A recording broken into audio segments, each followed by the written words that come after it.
Once upon a time in a small village nestled amidst the rolling hills, there lived a wise Zen master named Daichi. Daichi was known far and wide for his serenity and wisdom. People came from all around to seek his counsel and learn from his teachings. One sunny afternoon, a hot-headed villager named Ryu approached Daichi. Ryu was known for his quick temper and sharp tongue. He had heard of Daichi's wisdom but was skeptical about the power of Zen to calm his restless spirit.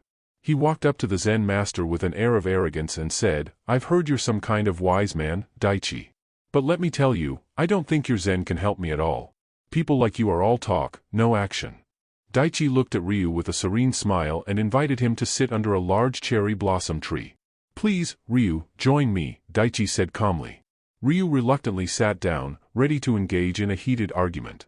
He continued to insult Daichi, saying, "You may sit there all day, pretending to be wise, but it won't change the fact that your teachings won't help me. You're just a fraud." Daichi, unfazed by the insults, began to pour tea into 2 cups. He handed one to Ryu and said, "Ryu, would you like some tea? It's a gift from the mountains and streams, a reminder of the simple joys in life." Ryu accepted the tea, but his anger persisted. He sipped it slowly, trying to find the flaw in Daichi's words. He continued to insult Daichi with every sip, but Daichi remained serene and composed.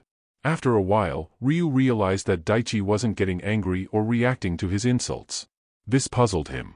He finally asked, "Aren't you going to defend yourself? Why aren't you reacting to my insults?" Daichi looked into Ryu's eyes and said, "Ryu, when someone gives you a gift, and you refuse to accept it, who does the gift belong to?" Ryu paused and thought for a moment. He replied, "It still belongs to the one who offered it." Daichi nodded and continued, "Likewise, when someone offers you anger and insults, and you do not accept them, who do they belong to?" Ryu looked puzzled and then began to understand.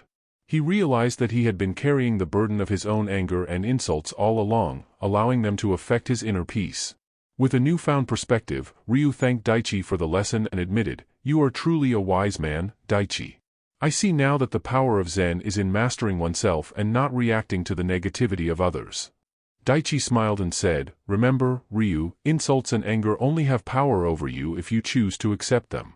Choose to let them go, and your heart will remain as serene as this cherry blossom tree." From that day forward, Ryu began his journey to master himself, seeking to emulate the wisdom and serenity of Zen Master Daichi. The village witnessed a transformation in Ryu's temperament, and he, too, became known for his wisdom, having learned the invaluable lesson that true strength lies in not reacting to insults and anger but in mastering one's own mind and emotions.